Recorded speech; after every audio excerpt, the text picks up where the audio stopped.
정말 이제는 많이 바뀌었어. 안녕하세요, 선생님. 안녕하세요. 네, 안녕하세요. 사랑이라는 게 느닷없이 찾아오죠. 네. 내가 발견하려고 애를 쓸 때는 안 오다가 어느 순간 다가오죠. 그래서 어떤 사람은 그 사랑의 충격을 마치 교통사고처럼 찾아온다고. 맞아요. 교통사고. 예기치 않은 시간에 찾아와서 내 삶에 압도적인 변화를 일으키고 나를 새로운 사람이 되게 만들고 이제 멋지다. 그런 사랑의 뜨거움, 느닷없음, 격정 이런 것들이 있죠. 그런 설렘이 좀 있나요? 그럼요. 아, 그래요? 그럼 얘기 좀 해보세요. 그게 나오미와 루스 지금 그거라고 몇 번 말씀드려요, 지금. 안 들리시나요? 저는 사랑하지 않나요? 왜 이렇게 화를 내세요? 그 마음들이 간혹 이렇게 감사한 마음에서 또 찾아오는 것 같아요. 그러니까 그렇게 이제 아주 격렬하게 찾아오는 사랑도 있지만 조용히 스며들듯 찾아오는 마치 저녁 노을 속으로 걸어 들어가는 것처럼 그런 느낌들도 있죠. 사랑이란 왠지 모른 척해도 관심이 있는데 사랑이야. 그건 누구야? 갑자기? 네. 그런 내용이잖아요. 갑자기 확 깨졌어요. 이 사랑의 분위기가. 네. 오늘 이제 그 사랑이 시작되는 만남, 그런 만남 이야기를 하게 되는데, 그러니까 운명적인 만남이라고 하는 게 있는 것 같아요. 네. 그래서 갈릴 지브라는 그렇게 얘기했죠. 결혼에 이르는 사람들을 두고 당신들은 함께 태어났습니다. 함께 태어났습니다. 함께 태어났어요. 그래서 함께 태어났기 때문에 그러고 헤어졌는데 서로에 대한 그리움을 품고 다시 다니다가 탁 마주치는 순간 알아보는 거예요. 영화다, 영화. 그런 영화를 만들면 오늘 영화의 한 장면 보게 됩니다. 기대돼요. 오늘 수업 룻기 4강 보아스의 밭. 오늘 룻기 2장 1절부터 13절까지 공부를 할 텐데요. 네. 창우 씨부터 좀 읽어주세요. 영화. 팝콘이 있으면 좋은데. 나오미의 남편 엘리멜렉의 친족으로 유력한 자가 있으니 그의 이름은 보아스더라. 모압 여인 루시에 나오미에게 이르되 원하건대 내가 밭으로 가서 내가 누구에게 은혜를 입으면 그를 따라서 이삭을 주겠나이다 하니 나오미가 그에게 이르되 내 딸아 갈지어다 하매 루시 가서 베는 자를 따라 밭에서 이삭을 줍는데 우연히 엘리멜렉의 친족 보아스에게 속한 밭에 이르렀더라. 마침 보아스가 베들레헴으로부터 와서 베는 자들에게 이르되 여호와께서 너희와 함께 하시기를 원하노라 하니 그들이 대답하되 여호와께서 당신에게 복 주시기를 원하나이다 하니라. 보아스가 베는 자들을 거느린 사환에게 이르되 이는 누구의 소녀냐 하니 베는 자를 거느린 사환이 대답하여 이르되 이는 나오미와 함께 모압 지방에서 돌아온 모압 소녀인데 그의 말이 나로 베는 자를 따라 단 사이에서 이삭을 줍게 하소서 하였고 아침부터 와서는 잠시 집에서 쉰 후에 지금까지 계속하는 중이이다. 보아스가 룻에게 이르되 내 딸아 들으라. 이삭을 주우러 다른 밭으로 가지 말며 여기서 떠나지 말고 나의 소녀들과 함께 있으라. 그들이 베는 밭을 보고 그들을 따르라. 내가 그 소년들에게 명령하여 너를 건드리지 말라 하였느니라. 목이 마르거든 그릇에 가서 소년들이 길어온 것을 마실지니라 하는지라. 룻이 엎드려 얼굴을 땅에 대고 절하며 그에게 이르되 나는 이방 여인이거늘 당신이 어찌하여 내게 은혜를 베푸시며 나를 돌보시나이까 하니. 보아스가 그에게 대답하여 이르되 네 남편이 죽은 후로 네가 시어머니에게 행한 모든 것과 네 부모와 고국을 떠나 전에 알지 못하던 백성에게로 온 일이 내게 분명히 알려졌느니라. 여호와께서 네가 행한 일에 보답하시기를 원하며 이스라엘의 하나님 여호와께서 그의 날개 아래에 보호를 받으러 온 네게 온전한 상 주시기를 원하노라 하는지라. 룻이 이르되 내 주여 내가 당신께 은혜 입기를 원하나이다. 나는 당신의 하녀 중에 하나와도 같지 못하오나 당신이 이 하녀를 위로하시고 마음을 기쁘게 하는 말씀을 하셨나이다 하니라. 말도 잘해. 예쁘게 말을. 네. 화가 가운데 이 농부들을 많이 그렸던 화가가 있습니다. 밀레이죠. 밀레의 그림들을 보면 굉장히 이제 따뜻한 전경들을 많이 보여주는데 사실은 그 당시에 농부들의 삶이 너무나 피폐한 그런 시대였는데 그래도 그렇게 이제 그려내고 있죠. 밀레의 그 농민 그림들을 보면서 고흐도 많이 모사를 하거든요. 그래서 고흐 작품 가운데 나오는 농촌 풍경들은 밀레에게서 나온 것들이 많이 있습니다.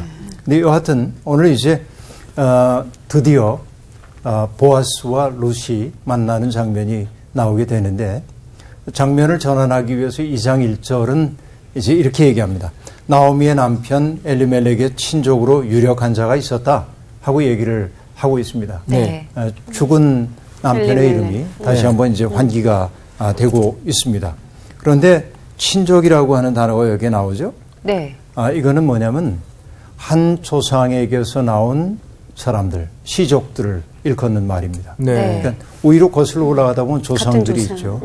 그러니까 먼 친척이라고 할지라도 친족이라고 얘기하는데 미스파카라고 하는 단어는 그런 친족을 의미합니다. 그리고 여기에 뭐라고 얘기하냐면 유력한 자라고 얘기합니다.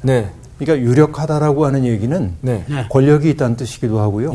돈이 많았다는 뜻이기도 하지요. 그런데 아직 이 나중에 룻기 후반에 나올 얘기이긴 합니다만은 이 보아스라고 하는 사람이 기업 물을 자라고 하는 얘기는 아직 안 하고 있어요. 친족이란 말만 나옵니다. 기업을 물을 자라고 하는 것이 뭐냐면 고엘이라고 하는 단어가 있는데 고엘 들어보셨나요? 아니요. 약간 고위직. 기업 물을 자. 대를 이을 자 뭐 이런 건가요? 그러니까 고엘이라고 하는 게 뭐냐면 친척들을 대신해서 빚을 갚아주거나 내가 종으로 팔릴 그 위기에 빠졌을 때 내 땅이 다른 사람에게 넘어갈 위기에 있을 때 대신 값을 치러주고 땅을 물려주는 사람이 고엘이라고 해요. 보증. 우리 요즘 시대로 치면 보증 같은 보증인과는 조금 좀 차이가 있다고 얘기해요. 차이가 있어요. 고엘이라는 것 자체가 그러면은 좀 그런 거예요? 뭐라 해야 되지? 그러니까 이것이 이제 고엘 개념에서 신약으로 넘으면 이게 대속 개념으로 된다고 볼 수 있겠죠. 대신 갚아주는 거니까. 그렇죠. 나중에 보면은 보아스가 고엘로 등장합니다. 그런데 아직은 고엘이라는 표현을 쓰지 않고 있고 친족이란 말로만 나타나고 있습니다. 그러니까 아까 얘기한 대로 유력한 자는 권력이 있다는 뜻도 있고 보좌라는 뜻도 있고 덕망이 있다는 뜻도 있고 다양한 의미망을 거느리고 있다고 얘기할 수 있어요. 그런데 보아스라고 하는 이름 그 자체가 이미 유력자라고 하는 뜻이 있어요. 이름에서 알아보았어. 이름에서 알아보았어. 여러분 솔로몬 성전에 가면 솔로몬 성전 앞에 기둥이 2개가 세워져 있었습니다. 하나는 야긴이고 또 하나는 보아스라고 하는 기둥이 세워져 있어요. 열왕기상 7장 21절에 보면 나오거든요. 근데 야긴이라는 그 기둥의 이름은 저가 세우리라 하는 뜻이고 보아스라고 하는 것은 그에게 능력이 있다라고 하는 뜻이에요. 물론 그는 하나님을 뜻하겠죠. 성전 앞에 있었던 2 기둥처럼 보아스라고 하는 기둥 이름이 여기에 특정 인물에게 반영되고 있음을 알 수 있습니다. 그러니까 그가 유력자라고 하는 것은 보아스의 이름 뜻 그 자체이기도 합니다. 그렇죠. 어쨌든 그 사람을 등장시키고 그는 아직은 등장하지 않았지만은 이 서술자의 그 서술 속에 등장시키고 있어요.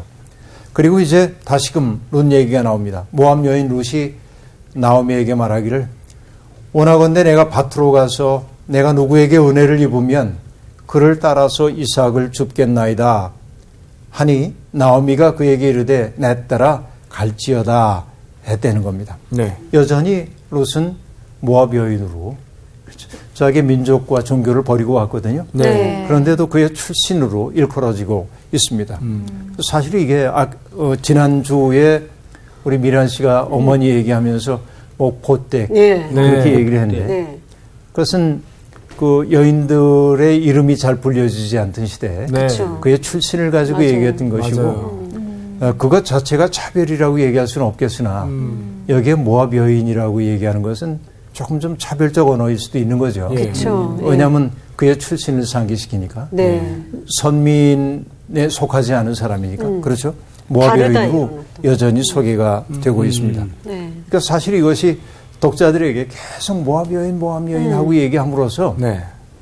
해주고 싶은 이야기는 결론 부분에 나올 수 있겠습니다만 모압 사람들, 암몬 사람들 원수로 여겼거든요. 네. 유대인들이. 네. 그런데 이 모압 여인이 얼마나 큰 사랑을 가지고 있는지를 보여줌으로써 유대교의 민족주의 혹은 곡수주의에 대한 비판을 하기 위해서 계속 모압 여인이라는 말을 지금 사용하고 있는 거야.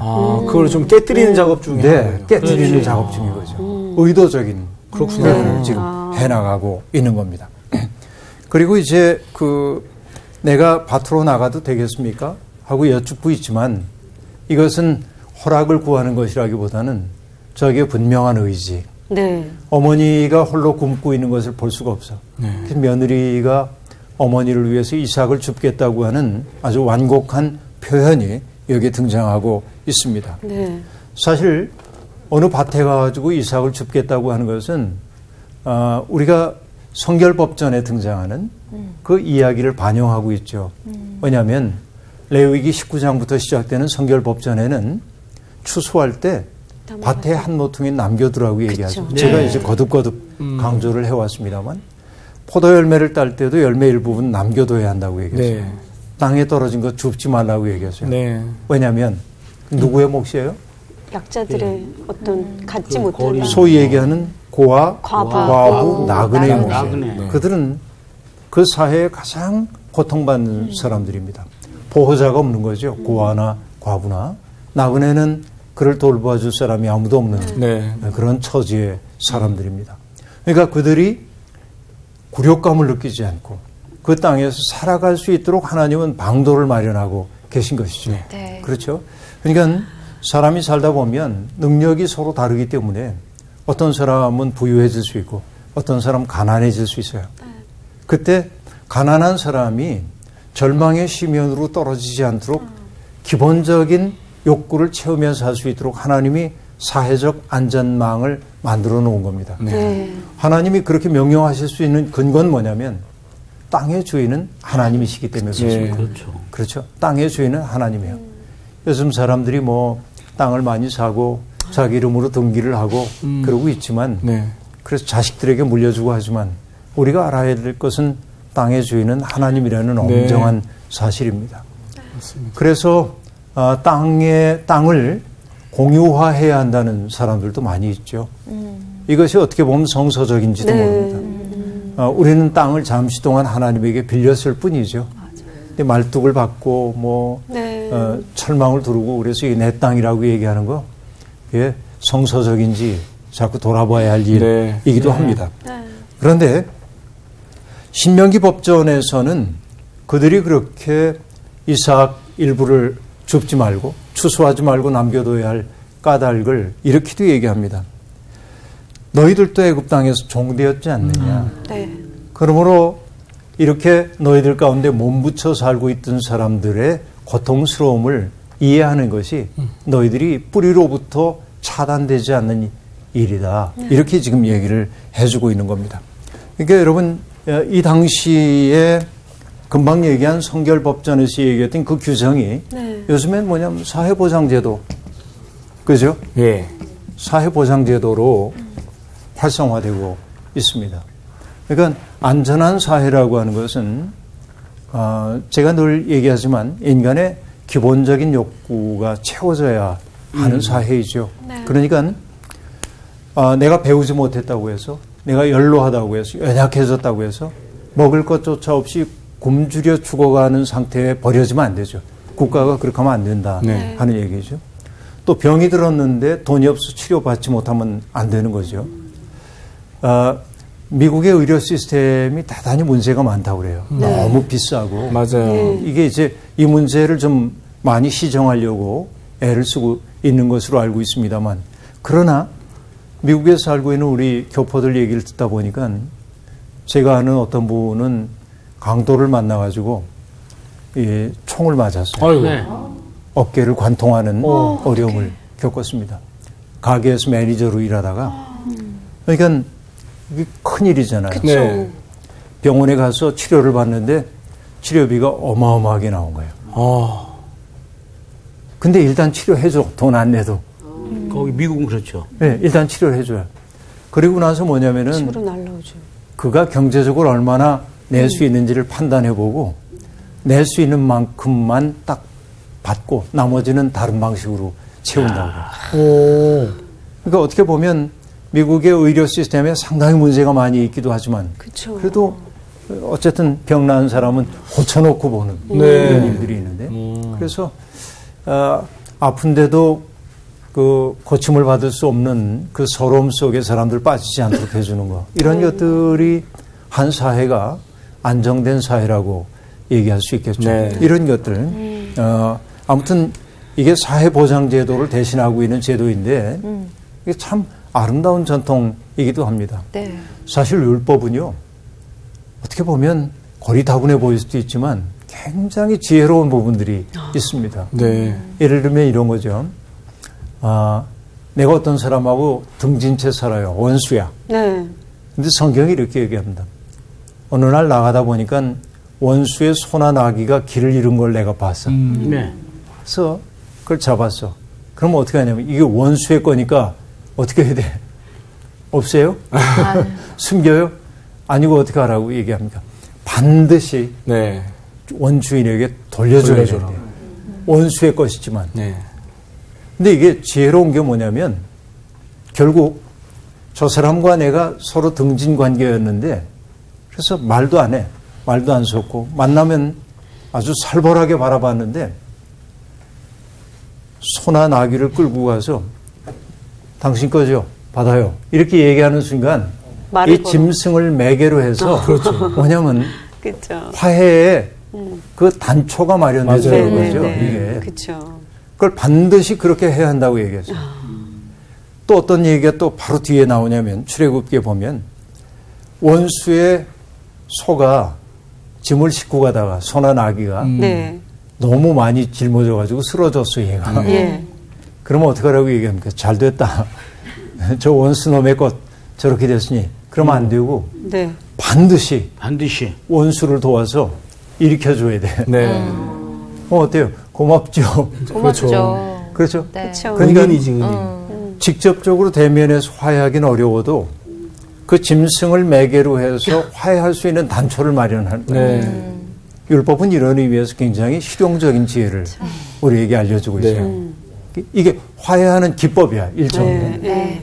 그러니까 여러분, 한 사회가 안정화된 사회가 되기 위해서 어떻게 해야 될까? 이것이 이제 율법에 등장하고 있는 가르침들이에요. 네. 그러니까 여하튼 지금 롯이 내가 이제 누군가에게 어느 은혜를 입으면 어느 사람에게 은혜를 입으면 그 밭에 가서 이삭을 줍겠나이다 네. 하고 이제 말하고 있습니다. 그래서 이제 나오미가 롯이 마침내 밭에 가서 이삭을 줍습니다. 그런데 3절이 이렇게 얘기하죠.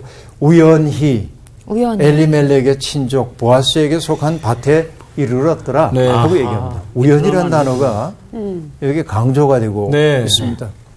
재밌죠? 네. 역시 사랑은 우연인가 봐요. 네? 그렇죠. 사랑은 우연인가 봐요. 그렇지. 사랑은 우연인가? 근데 그럴 수도 4절 있겠죠. 보면 마침이란 말이 또 있어요.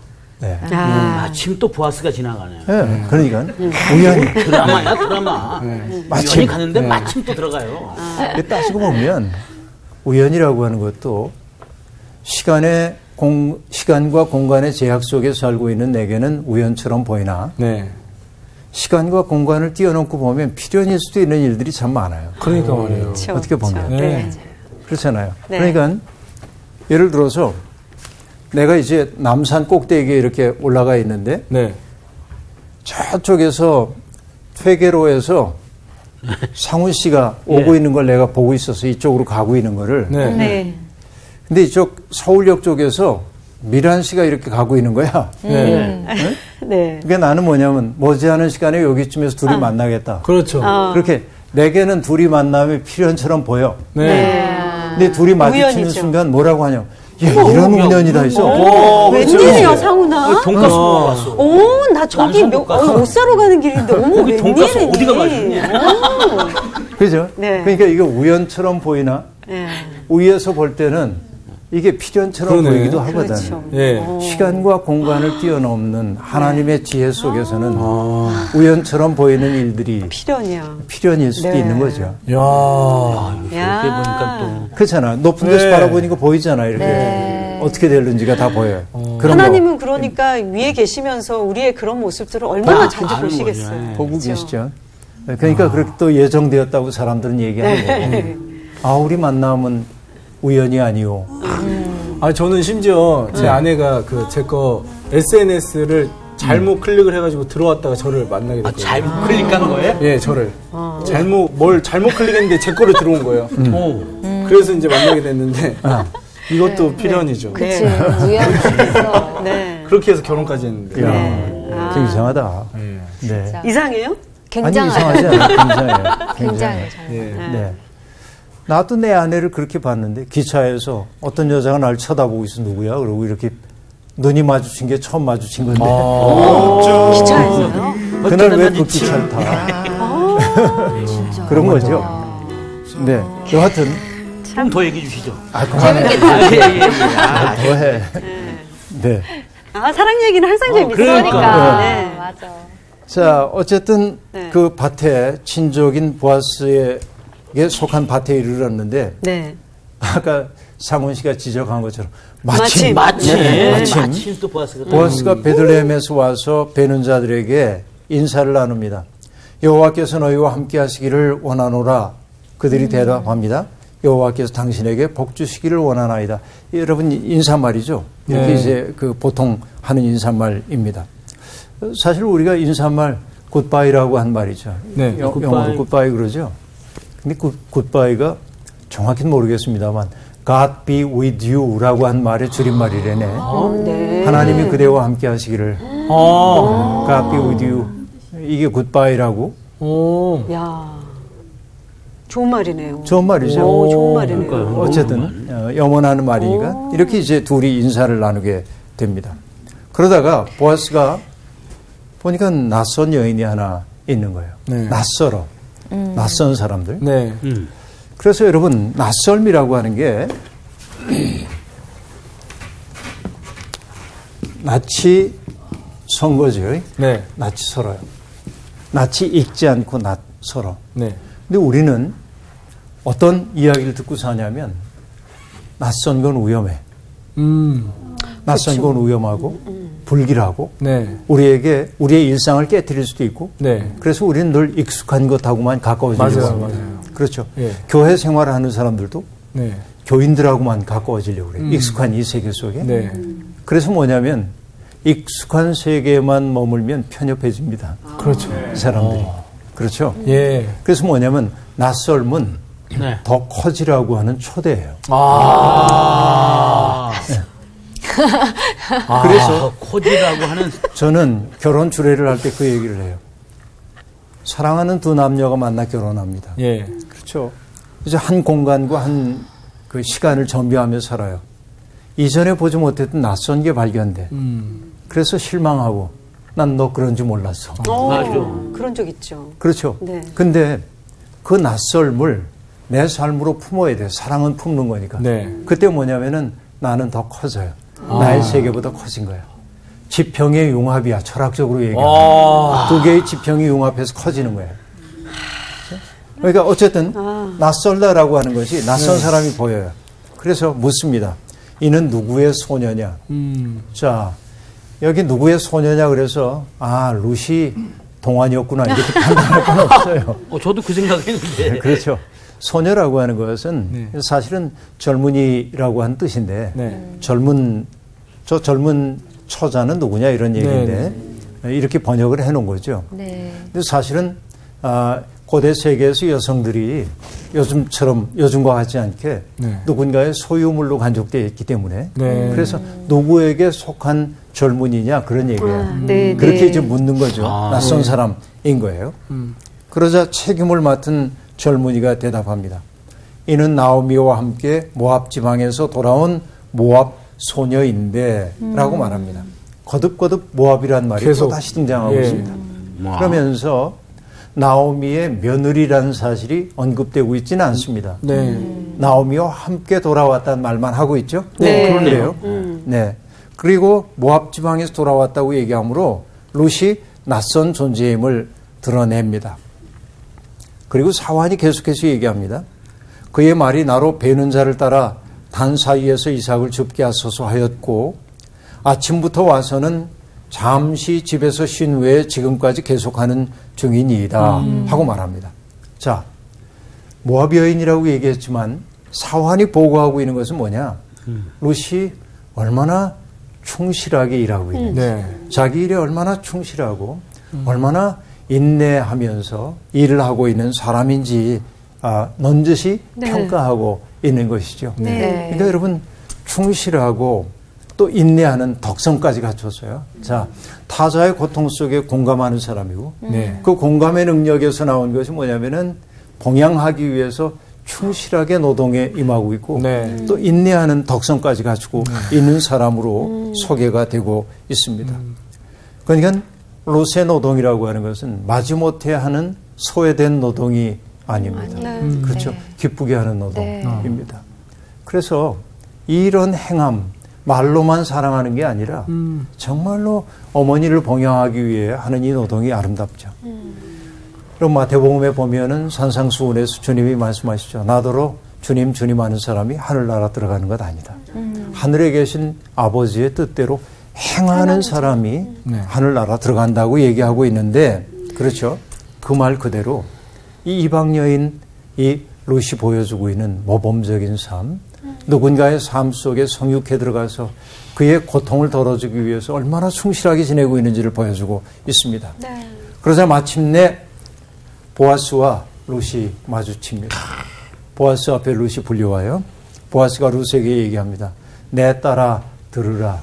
여러분 여기서 딸이라고 해서 이게 혈육의 아버지와 딸이라는 얘기가 아니고 네. 나이 많은 사람이 젊은 여성을 부를 때 아주 친근하게 표현하는 것이죠. 내 딸아 그렇게 이제 친근하게 얘기하고 있습니다. 들으라 하면서 세 가지를 조언하고 있습니다. 첫째는 뭐냐면 나의 밭에만 머물러라. 다른 밭으로 가지 말고 나의 밭에만 머물러. 네. 여러분 이게 재밌죠.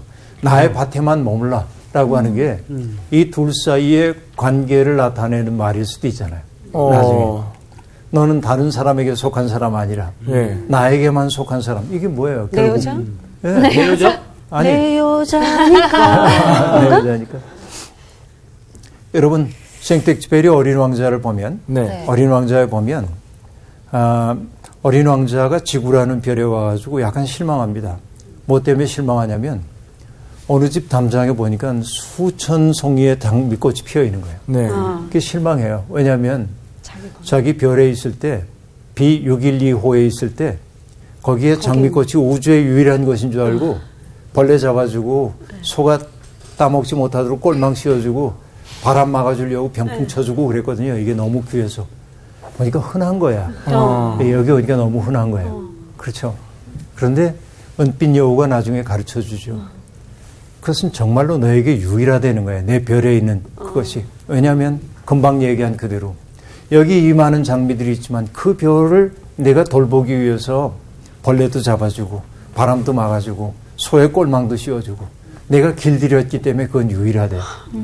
그러니까 세상에 수많은 사람, 남자가 있고 여자가 있지만 네. 부부가 되는 사람은 길들여져. 유일한 사람과 만난 거예요.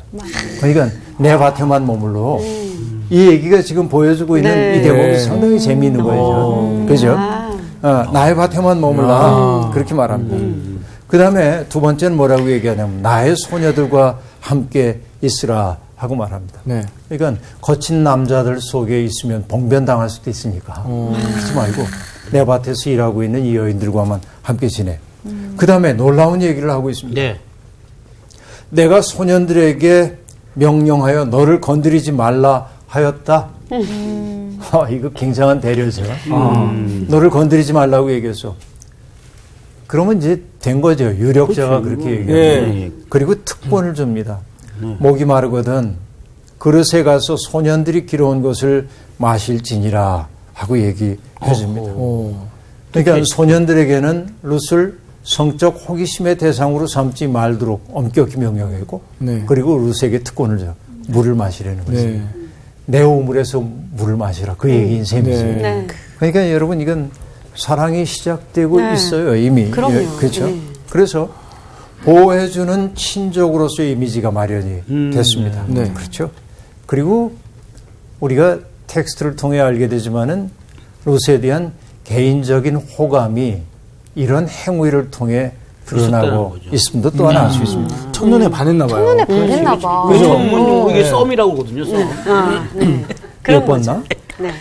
거의 뭐 지금 갑부지 어. 이제 그 사장님과 네. 좀 어렵게 살았던 한 여성의 드라마 같은 진짜. 이미 저기 수많은 그렇지. 사람들이 다 지금 이게 있는데 그 한 여자만 지금 롬만 보였다는 것 자체가 그렇지. 이미 얘는 너밖에 안 보여, 5절에서부터 그거 시작이 된 거죠. 그러니까 그죠? 네. 네.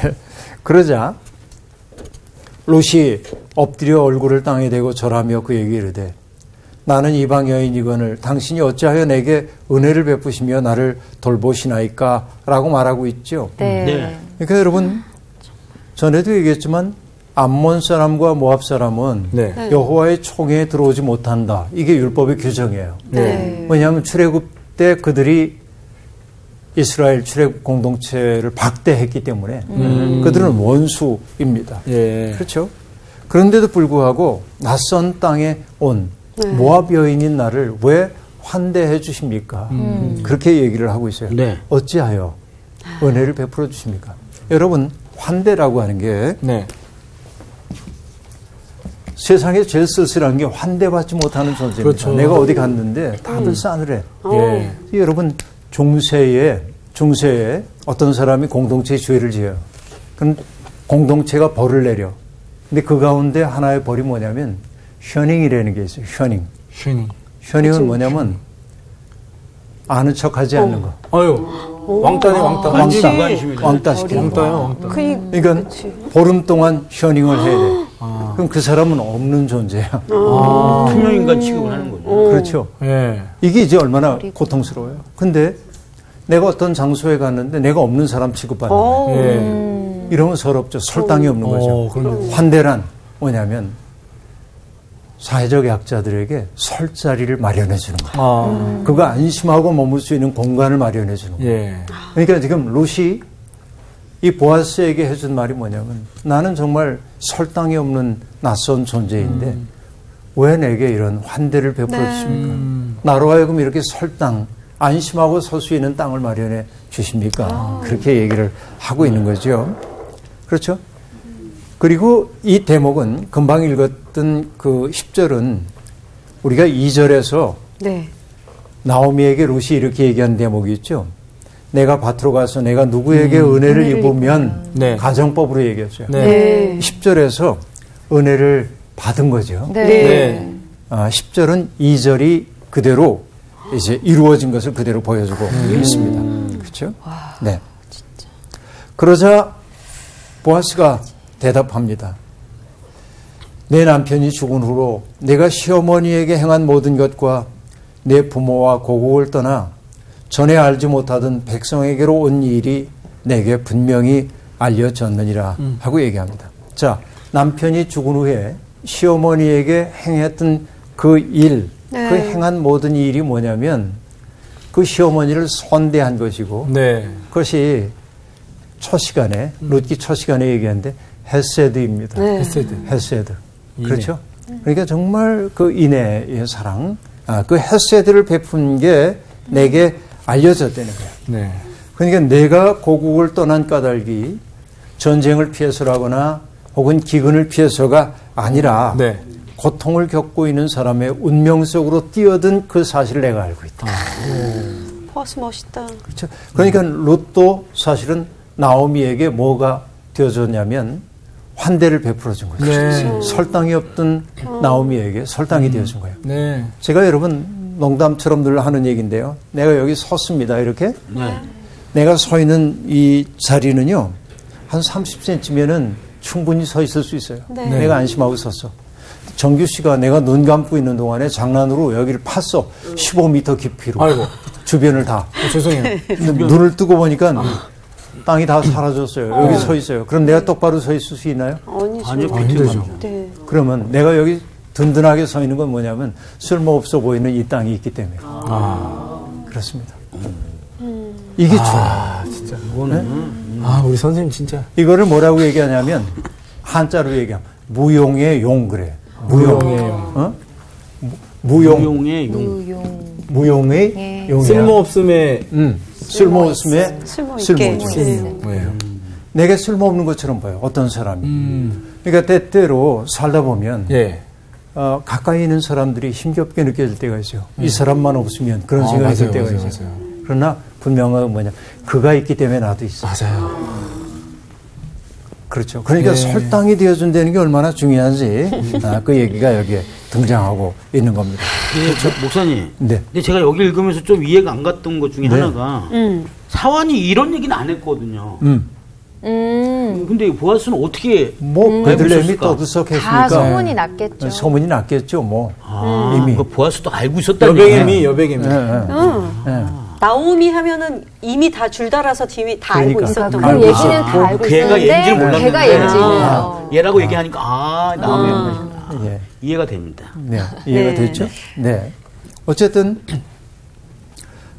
그러면서 뭐라고 얘기하냐면은 보아스가 축복을 합니다. 12절에 여호와께서 내가 행한 일에 보답하시기를 원하며 이스라엘의 하나님 여호와께서 그의 날개 아래에 보호를 받으러 온 내게 온전한 상 주시기를 원하노라 하는지라 이렇게 얘기합니다. 여호와의 날개란 표현이 나옵니다. 네. 그건 뭐죠? 품이죠. 네. 품 아니고. 마치 뭐와 같으냐면 여러분 창세기 1장 2절에 보면 땅이 혼돈하고 공허하며 그 땅이 공허하고 혼돈하며 흑암이 깊음 위에 있었다. 하나님의 영이 수면 위를 운행하셨다. 네. 하고 말하는데 하나님의 영이 수면 위를 마치 암탉이 새끼를 혹은 알을 품는 것처럼 품는 거거든. 네. 그러니까 그 품어서 여기 생긴 온기에서 생명이 깨어나는 것처럼 여호와의 날개라고 하는 것은 바로 생명이 깨어나는 온기를 뜻하죠. 예. 그러니까 내가 여호와의 날개 아래 들어왔으니 여호와께서 내게 날개 아래 너를 보호해 주시기를 원하노라 라고 얘기합니다. 그렇죠. 이게 대단히 중요한 대목이에요. 네. 롯은 인종의 차이를 넘어서 네. 존경받아 마땅한 덕성을 가지고 있음을 보아스가 인정해주고 있습니다. 보는 눈이 있네. 그렇죠. 그러니까 중요한 것은요, 여러분 종교 이것 자체가 중요한 게 아니라 종교라고 하는 것이 존재하는 까닭이 뭐냐면 더 깊은 종교라고 하는 셈 더 깊은 곳에 이르러서 인간에 대한 연민, 사랑 이런 속에 들어가기 위한 통로입니다. 그러니까 항상 여러분 제가 얘기하죠. 종교가 어떻다는 얘기가 아니고 여기 이제 나온 씨, 정규 씨, 미란 씨, 상훈 씨 이렇게 우물이야. 네. 각자의. 네. 각자의 슬픔이 있고 각자의 기쁨이 있어. 예. 그렇죠? 예. 거기에 이 샘에서 물을 길어 먹는 거예요. 근데 여러분 이 깊은 곳에 가면 지하 수맥이 있거든. 네. 그렇죠? 수맥으로 가면 다 통해. 이 자리까지 가면. 네. 이게 결국 종교라고 하는 게 뭐냐면 이 깊은 깊이까지 곳에서. 가기 위한 거예요. 서로의 고통, 서로의 아픔, 소름들 이런 것들을 품어안는 능력이 내 속에 깊어져. 네. 그때 난 비로소 하나님의 마음에 당도한 것이라고 얘기할 수 있는 거죠. 그러니까 여러분 하나님의 마음이라는 건 나를 넘어서 타자의 세계를 거치지 않으면 하나님의 마음에 당도할 수 없어. 타자를 넘어 하나님의 마음에 당도해 가는 거예요. 이것이 영적 발전 단계란 말이죠. 네. 근데 많은 사람들이 여기에 머물러 있어요. 이 안에. 네. 내 문제, 내 고통, 내 자식들 뭐 이 문제에만 온통 몰두하다 보니까 네. 고통받는 타자의 세계에 나가지 못해서 결국은 하나님의 세계까지 이루지 못하는 사람들이 많이 있어요. 근데 보아스는 그 이방 여인인 룻이 바로 시부모, 시어머니를 선대했고 헤세드의 사랑으로 내가 얼마나 이 고통에 화육하려고 애를 썼는지를 내가 알았고 네. 정말 하나님께서 귀히 보실 거다. 네. 그렇게 얘기합니다. 그러자 롯이 말하죠. 내 주여 내가 당신께 은혜 입기를 원하나이다. 나는 당신의 하녀 중에 하녀와도 같이 못하오나 당신이 이 하녀를 위로하시고 마음을 기쁘시게 하는 말씀을 하셨나이다 하고 말합니다. 이것도 복선이죠. 하녀 같다고 얘기를 하고 있는데 네. 나중엔 뭐가 돼요? 하녀가 아니라 아내가 되죠. 이렇게 깔아놓은 복선들이 많이 있음을 알 수 있습니다. 오늘도 어쨌든 보아스도 아름다운 사람이에요. 네. 낯선 것을 자기의 삶으로 부모하는 수 있는 마음의 능력들. 그렇죠. 이런 열림이 우리 사회를 따뜻하게 만들 겁니다. 오늘 수업 여기서 마칩니다. 네, 감사합니다. 야, 이 느껴지는 또 그림이 어떤 그림이냐면 굉장히 이제 사막에 막 바람 횡횡 불고 그랬던 자리에 룻이 서 있었다면 이 장이 들어오면서 보아스를 만나면서 이제 꽃이 펴요? 따뜻한 온실에서 꽃이 피는 거예요. 난 보아스 괜찮은 사람인지 딱 알았어. 딱 그래요? 올 때부터 사람들한테 인사하면서 축복을 막 해주잖아. 벌써 알아보았어? 알아보았어. 잘 알아보았어. 아니 정말 룻이 네. 그 나오미의 마음을 그 알아주면서 나오미를 환대했던 그 마음이 또 다시 또 보아스가 룻을 보면서 그 선대하고 환대하는 이 마음으로 전해졌잖아요. 그러니까 이 환대하고 선대하는 이 마음은 내가 품을 때 이게 퍼져나가는 것 같아. 내가 누군가를 또 만나보고 있는 거. 이번 주 퀴즈입니다. 출애굽한 이스라엘 백성이 할례를 받은 장소는 어디인가요? 1. 시딤 2. 요담 3. 길갈. 정답을 아시는 분은 CBS 성서학당 홈페이지에 정답을 올려주시거나 우편으로 보내주시면 됩니다.